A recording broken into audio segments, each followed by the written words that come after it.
Merci de préférer ESAE TV. Bonsoir à toutes et à tous. Ravi de vous retrouver. Les titres du journal.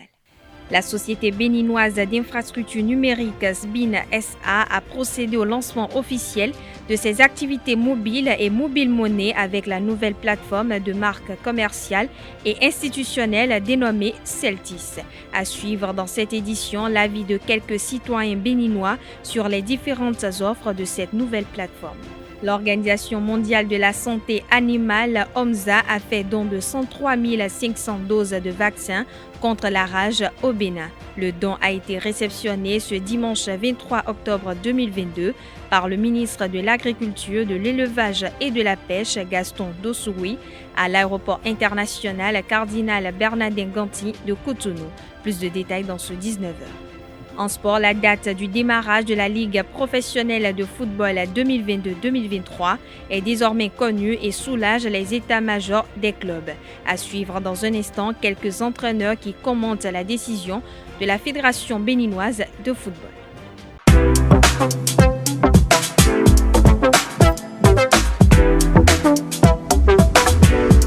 Moi, je suis à ESAE et toi? Moi, je suis en administration des finances à ESAE. Moi, je suis en diplomatie et relations internationales à ESAE. Moi, je suis en journalisme à ESAE. Émission ici, c'est ESAE. Moi, je suis en communication marketing à ESAE. Moi, je suis en droit à ESAE. Moi, je suis en gestion des ressources humaines à ESAE. Moi, je suis en gestion des marchés publics à ESAE. Moi, je suis en administration du travail et de la sécurité sociale à ESAE. Moi, je suis en sciences économiques à ESAE. Moi, je suis en banque finance à ESAE. Moi, je suis en administration générale à ESAE. Moi, je suis en audit et contrôle de gestion à ESAE. Moi, je suis en sciences juridiques à ESAE. Moi, je suis en administration générale et territoriale à ESAE. Moi, je suis en transport logistique à ESAE. Moi, je suis en gestion des projets à ESAE. Rejoignez-moi, c'est la meilleure université. Nous sommes à ESAE. Rejoignez-nous. À ESAE, l'excellence a un nom.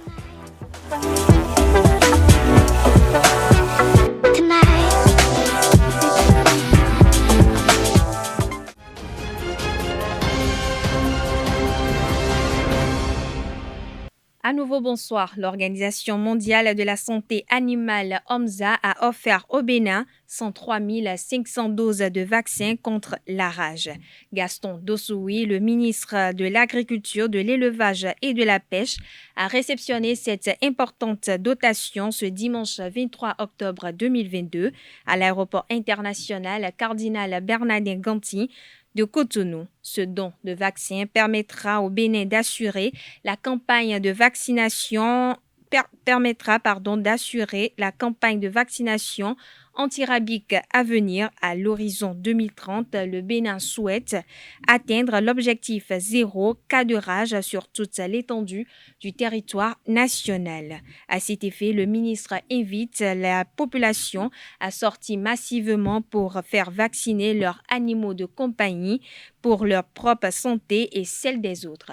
Rappelons que le complexe scolaire Jésus-le-Roi de Révier, dans la commune d'Abomey-Calavi, a servi de cadre le mercredi 28 septembre dernier à une journée de sensibilisation des apprenants sur la rage et toutes ses implications. On parle éducation à présent. Le rectorat de l'université d'Abomey-Calavi a interdit le port des tenues vestimentaires déviant des normes prescrites par les règlements pédagogiques des unités de formation et de recherche UFR aux étudiantes et étudiants. C'est à travers un communiqué en date du 21 octobre 2022 que Félicien Avlessi, le recteur, a notifié cette décision à la communauté universitaire. Les tenues concernées sont les pantalons à taille basse, les débardeurs, les jupes taille basse, les jupes mini et ou à fente exagérée, ainsi que des tenues décolletées. Le non-respect de ces dispositions expose les contrevenants à des sanctions sans recours. À cet effet, Félicien Avlessi invite les étudiants à tous les niveaux à adopter un style vestimentaire correct et digne de leur statut. La société béninoise d'infrastructures numériques SBIN SA a lancé officiellement ses nouvelles activités mobiles et mobile monnaie avec la nouvelle plateforme de marque commerciale et institutionnel dénommé Celtis le vendredi dernier. Cet acte qui intervient 15 mois après le démarrage de la gestion déléguée vient consacrer le processus d'opérationnalisation de l'entreprise publique. La création de cette société sous les cendres de Bénin Télécom SA s'inscrit dans le cadre de la stratégie de développement du secteur du numérique mise en place par le gouvernement béninois. Suivez le reportage de ce lancement avec Anaël Dou. Celtis, c'est le nom du nouveau réseau de téléphonie mobile qui vient de voir le jour. Cette plateforme, qui se décline en 3 volets, Celtis, Celtis Cash et Celtis Business, évoluant sous la Société béninoise des infrastructures numériques, SBIN SA, est la concrétisation des réformes structurantes dans le secteur du numérique et celui de la communication électronique initié par le gouvernement de la rupture. Ce nouveau réseau, avec déjà plus de 80% de couverture du territoire national, présente plusieurs innovations. Celtis Cash, déjà disponible, avec une plateforme de dernière génération, en plus d'un tarif de retrait imbattable pour les clients, pour les populations, tarif de retrait à 1%, Celtis Cash vient avec une application pour l'ensemble des clients. C'est-à-dire, quel que soit votre opérateur, même si vous n'avez pas de SIM Celtis, vous pouvez utiliser Celtis Cash et l'ensemble des innovations. Celtis est Digital First, un service client de proximité, un service client réactif, orienté vers tous nos clients.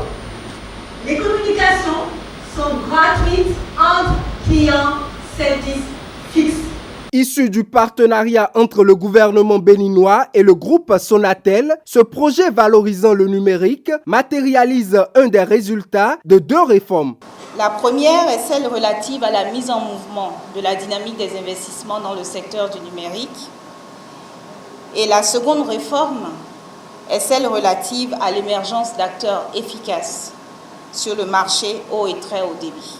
Loin de prendre la place des réseaux déjà existants, Celtis a été créé pour 3 raisons fondamentales. La première, c'est d'avoir un opérateur qui pousse à régler la question d'accessibilité des outils et services numériques pour tous les Béninois. Deuxième, c'est d'avoir un opérateur qui va innover, qui va permettre aux uns et aux autres de se pousser vers l'avant et d'offrir des services de qualité, régler les questions de qualité pour l'ensemble de la population. Et enfin, un opérateur qui a la force de frappe, la capacité financière de faire des investissements pour qu'enfin nous ayons un vrai écosystème numérique dynamique. Facilitant la tâche aux clients, Celtis ambitionne d'être une marque de référence contribuant fortement au développement social et au bien-être des populations. Parlons toujours du lancement de la nouvelle plateforme après le lancement de cette marque de réseau GSM. Quelques citoyens béninois opinent sur les différentes offres qu'elle propose. Suivons-les au micro de Francis Farami. Il paraît que les offres sont pas mauvaises. C'est pas mauvais et nous saluons cela. Ce réseau-là, on peut dire bienvenue d'abord. Je pense que ils ont ouvert un autre réseau. Ils ont dit 100% opérateur économique béninois. Je pense que cette nom qu'ils ont donné à ce nouveau né, je pense que c'est bon. Et ils ont dit que quand on voudrait faire transfert, et quand tu as fait Mobile Money transfert 5 000, tu dois payer 50 francs. Quand tu veux faire transfert 10 000, tu dois payer 100 francs. Je pense que c'est bon. Mais nous voudrons que cela soit continuel, que cela ne soit pas une ruse, parce que nous assistons trop à certaines ruses dans la République. C'est un réseau nouveau et ce que les Béninois aiment, c'est quand même le soulagement.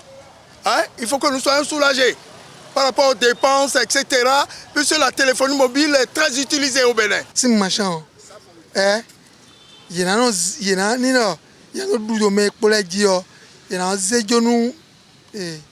cabinet là-bas. Et nous sommes pénalisés, il a déposé quoi dans le béret, au moins, au moins, 1000 francs, les autres réseaux sont là. C'est une concurrence. Mais l'offre, d'accord, mais c'est le début. Dans le commerce, c'est la compétition, c'est celui qui offre, hein, celui qui offre mieux. Hein, ces offres-là, si le nouveau réseau a amené ces offres, c'est pour soulager les Béninois. Donc il est donc le bienvenu. Mais attention, que cela ne soit pas une ruse. Que cela ne soit pas une ruse. Ils vont faire ça aujourd'hui, demain ils vont augmenter encore. Si, à la longue, s'ils ne voudraient pas augmenter, je pense que ça serait bon. Ça serait un bon réseau pour les Béninois. Et je pense que c'est aujourd'hui que, c'est avant-hier que le nouveau-né était arrivé. On va dire, en anglais, on va dire wait and see.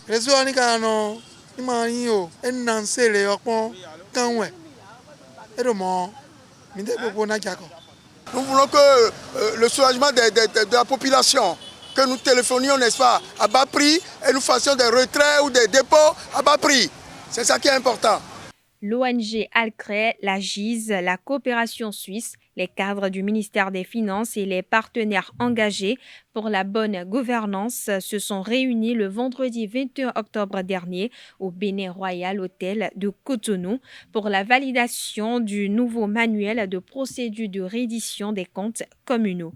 Carles Kitome a participé à la séance. Voici son récit. L'ordonnancement juridique national relatif à la mise en œuvre de la décentralisation au Bénin, dont le chantier est ouvert depuis 2003, a prévu l'obligation de reddition de comptes par les acteurs de la gestion publique à la base, à travers la production des comptes publics communaux, notamment le compte de gestion produit par le trésorier communal, et le compte administratif produit par l'ordonnateur de la commune. Le manuel de procédure de reddition des comptes communaux du Bénin date de 2008. Très tôt, il a montré ses limites. C'est la raison de l'élaboration d'un nouveau manuel qui a réuni tous les acteurs concernés. Mesdames et messieurs, l'atelier de ce jour a pour objectif la validation du projet du manuel qui nous sera soumis. Je voudrais compter donc sur les différentes compétences ici réunies afin que le document final soit adapté aux besoins identifiés et permette à tous les acteurs de remplir convenablement leurs devoirs. Je reste confiant qu'au sortir de cet atelier, un manuel de procédure de reddition des comptes publics communaux de bonne facture et répondant aux nouvelles exigences de gouvernance locale sera disponible. Un document qui vient à point nommé pour situer les responsabilités des décideurs administratifs et financiers au niveau des communes. En effet, le projet de relecture tel qu'il a été rappelé découle de difficultés que les acteurs communaux ont rencontrées en matière de production des comptes publics, mais aussi est lié à l'avènement du nouveau code de l'administration territoriale. Cela constitue aussi pour nous, particulièrement pour le projet Réforme, une exigence de redevabilité. Et donc, dans ce sens, et vu les objectifs du champ d'action 3, transparence et redevabilité budgétaire, que je dirige, il était important pour nous de soutenir ce processus. Le processus a été long, constitué de plusieurs étapes très enrichissantes. Et je suis heureuse qu'aujourd'hui, nous en soyons à la dernière étape en termes de validation. La validation de ce manuel entraîne des décisions étatiques afin que ces dispositions fassent force de loi pour une meilleure transparence dans la gestion des deniers publics.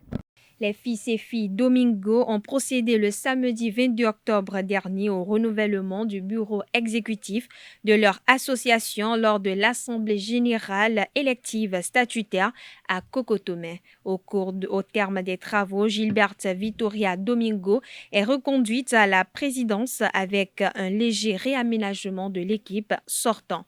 Reportage à Setondé Larios Adjagbenon et Samuel Aguiar. C'est à l'unanimité. Les membres de l'association Je suis Domingo renouvellent leur confiance au bureau exécutif de Gilberte Victoria Domingo à une exception près jusqu'en 2025. Nous ferons diligence pour satisfaire leurs attentes et ne pas les décevoir. Nous promettons d'être disponibles. Nous promettons de corriger ce qu'il y a à corriger. Pour ce faire, la présidente exhorte tous les fils et filles Domingo à faire preuve d'esprit critique afin de les aider dans l'accomplissement de leur mission. Nous ne prétendons pas être les détenteurs du savoir absolu. Nous ne prétendons pas maîtriser la gestion familiale à 100%, même pas à 50%. Je demande que les critiques, au lieu de se faire dans les coulisses, se fassent directement aux membres du bureau, parce que c'est ça qui va nous permettre d'avancer. Nous ne sommes pas des saints, nous ne sommes pas parfaits non plus. Ce matin, très peu de gens ont pris la parole pour intervenir par rapport à nos rapports d'activité. Mis sous les fonds baptismaux le 27 octobre 2018, la JSD se veut un creuset de consolidation de la fraternité entre tous les descendants de José Martins Domingos. L'association Je suis Domingo est créée dans le but de rassembler tous les filles et fils Domingos de tous les horizons dans un seul creuset pour se connaître, se soutenir et vivre une véritable fraternité. C'est pourquoi j'exhorte chacun de nous ici présents et même ceux qui n'ont pas pu faire le déplacement pour diverses raisons de nous serrer les coudes. Les participants à l'Assemblée générale élective de ce 22 octobre 2022 intègrent et s'approprient cette vision.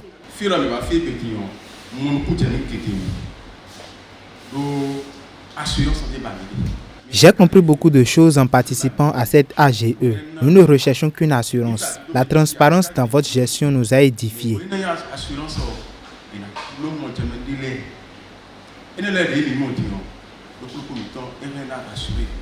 Sans vous mentir, c'est un sentiment de joie de me retrouver parmi les siens. Ça me fait vraiment plaisir, un grand plaisir. Je sollicite mes frères et soeurs qui sont partout dans le monde de nous tenir les mains pour qu'on se regroupe et pour qu'on fasse plus connaissance. C'est le plus grand souhait. Parce que je suis fier d'être Domingo, excusez-moi. Je suis très fier d'être Domingo et partout où je suis fier. Les assises se sont clôturées autour d'une agape fraternelle dans une ambiance bon enfant.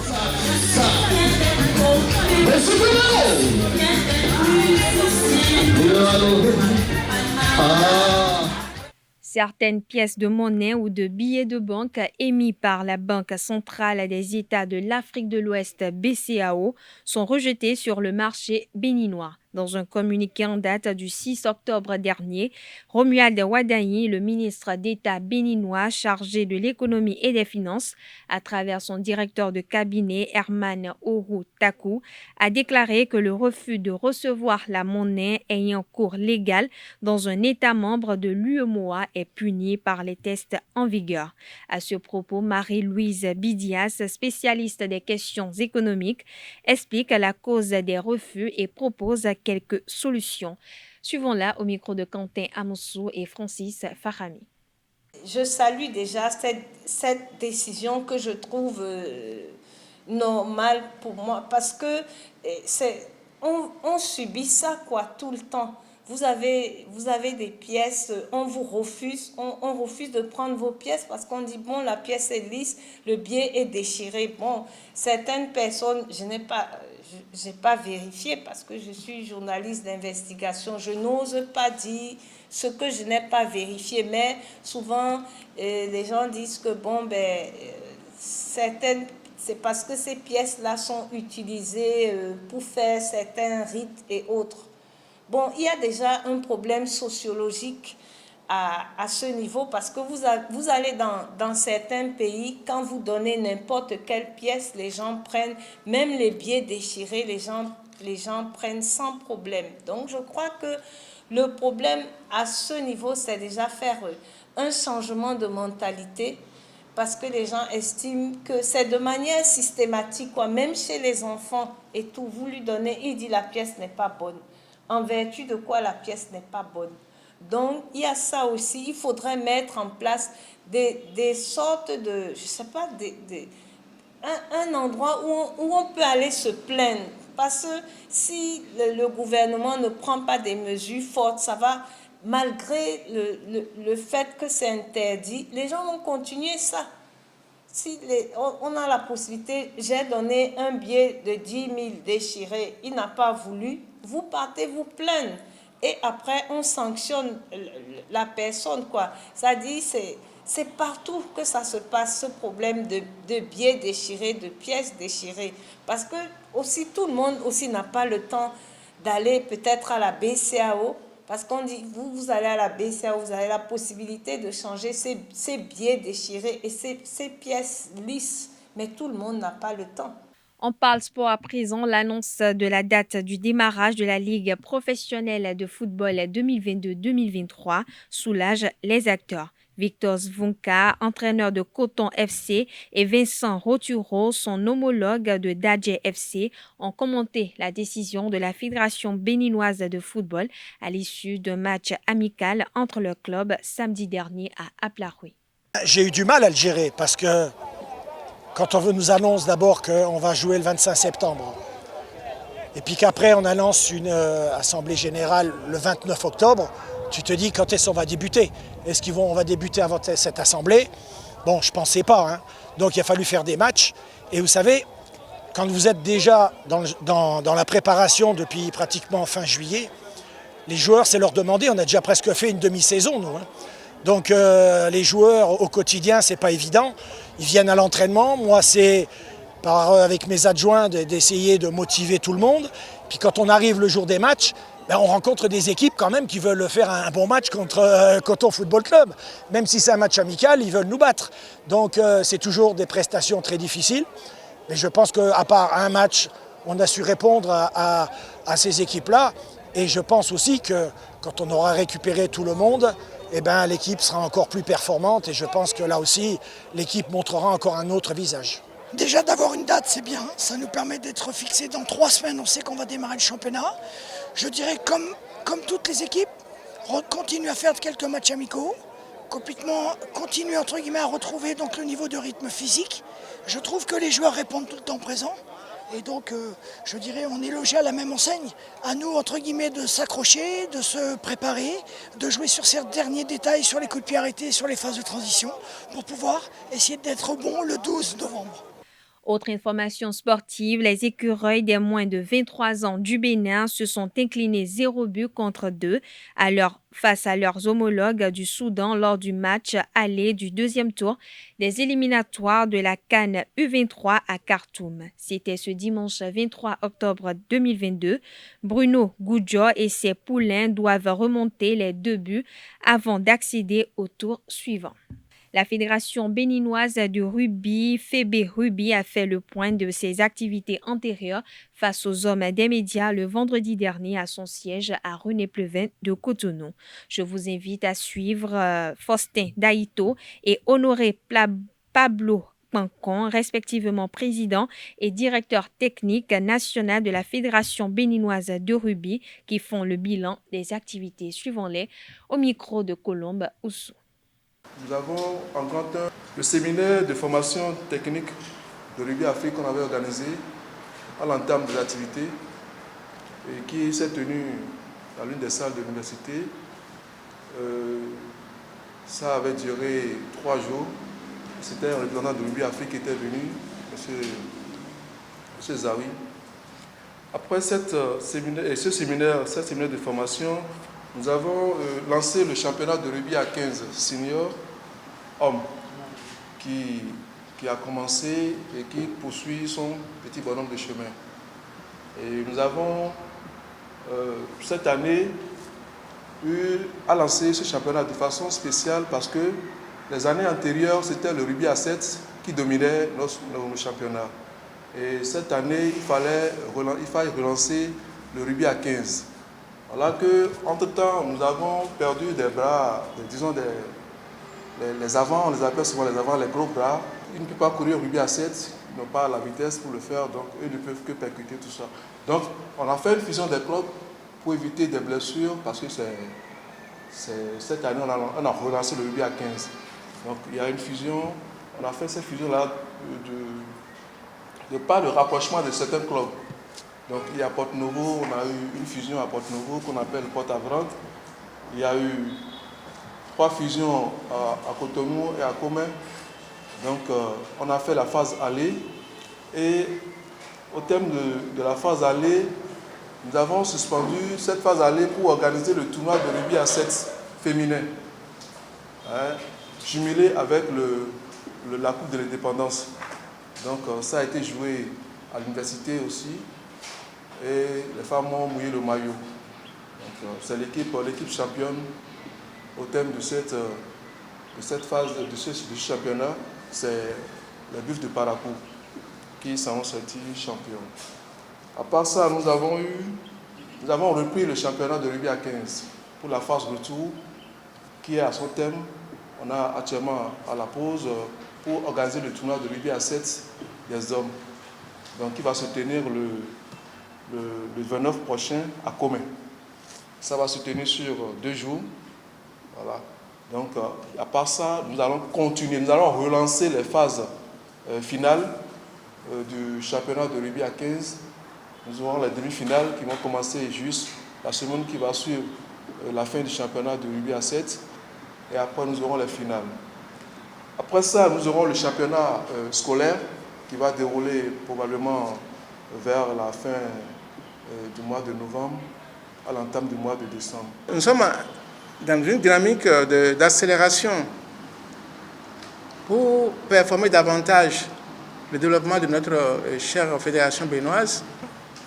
Actuellement, nous travaillons déjà sur notre affiliation en Wallis Rugby, parce que c'est à partir de ce niveau que nous allons prendre une nouvelle dynamique. Le Bénin commence à faire entendre son nom. Et en 2021, à Koumassi, nos dames également ont apporté un trophée. Ils ont occupé la 3e place. Et nous sommes en train de densifier les formations sur le plan technique, sur le plan organisationnel.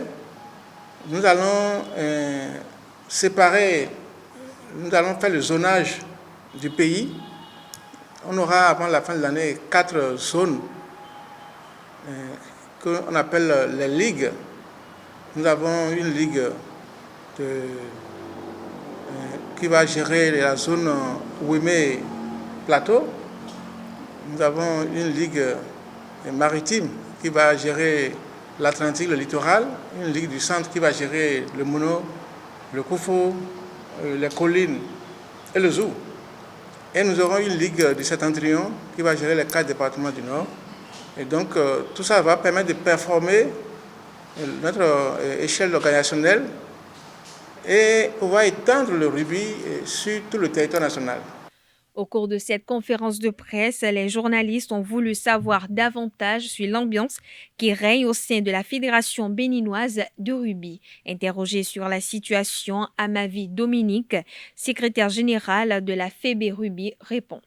Quand on se colle sur le terrain, quelques temps après, on va se doucher, on revient sur le terrain, on chante, on boit, on s'embrasse et puis bon, voilà, ça continue. C'est le sport.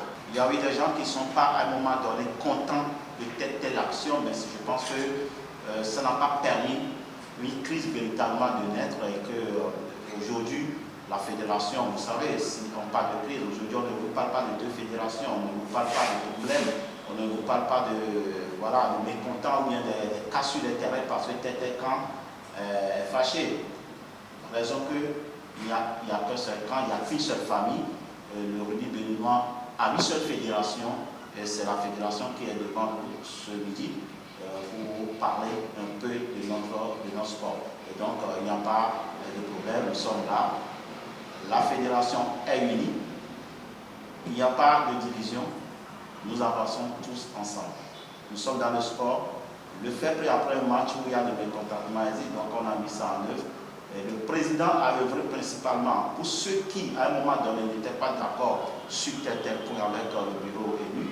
Le président a œuvré à ce que tout tous ceux-là comprennent et qu'ils prennent ensemble avec nous le bateau pour avancer vers une construction plus durable et qui nous permettra demain d'éviter ces petits problèmes-là, afin de donner des résultats et la visibilité à la fédération et au rugby béninois. À l'échelle internationale, les actualités au Niger, en France, au Pakistan et en Chine constituent la page internationale de ce lundi 24 octobre 2022. Une compilation informative de Nansrine Fatoumbi. Au Niger, au moins 11 civils ont été tués par des djihadistes le samedi 22 octobre dernier dans l'ouest de la région de Tillabéri, lorsque des djihadistes s'en sont pris à des camionneurs qui transportaient du matériel de construction et des vivres. 2 camions ont été incendiés et un 3e chargé de vivres a été emporté par les assaillants. Il faut notifier que c'est sur cette même zone frontalière que sont positionnées les forces françaises de Barkhane après leur retrait du Mali. Le président français Emmanuel Macron s'est exprimé ce dimanche 23 octobre à l'ouverture d'une rencontre internationale pour la paix organisée à Rome par la communauté catholique Saint-Egidio au sujet de la situation en Ukraine. Tout en soutenant diplomatiquement et militairement l'Ukraine, le chef de l'État français assume depuis le début du conflit ukrainien en février de continuer à parler à son homologue russe Vladimir Poutine, à la différence de d'autres dirigeants occidentaux, et notamment du président américain Joe Biden. Au Pakistan, la commission électorale a banni ce vendredi 21 octobre 2022 l'ancien premier ministre Imran Khan de la vie politique, lui interdisant de se présenter à toute élection pendant 5 ans. L'ancien chef du gouvernement est accusé de ne pas avoir déclaré tous les cadeaux diplomatiques reçus du temps où il était au pouvoir. Des manifestations de soutien ont éclaté un peu partout dans le pays. Ses partisans dénoncent une tentative honteuse d'empêcher Khan de se présenter aux prochaines législatives qui devaient se tenir d'ici à 1 an. En Chine, Xi Jinping a été reconduit pour 5 ans comme secrétaire général du Parti communiste chinois ce dimanche 23 octobre lors d'un vote à huis clos à l'issue du 20e congrès du PCC. Il devient ainsi le dirigeant le plus puissant depuis Mao Zedong, fondateur du régime. Lors d'une allocution devant la presse, après avoir obtenu un 3e mandat à la tête du Parti communiste et donc du pays, Xi Jinping a assuré que la Chine ne peut pas se développer sans le monde et le monde a aussi besoin de la Chine. En une décennie à la tête du pays, Xi Jinping a reçu le pari de faire de la Chine la 2e économie mondiale dotée d'une des armées les plus puissantes du monde. Le chef de l'État a d'ailleurs été reconduit également à la tête de la commission militaire centrale. Merci à toutes et à tous. Ainsi prend fin cette édition. Merci pour l'attention accordée. Excellente soirée à toutes et à tous.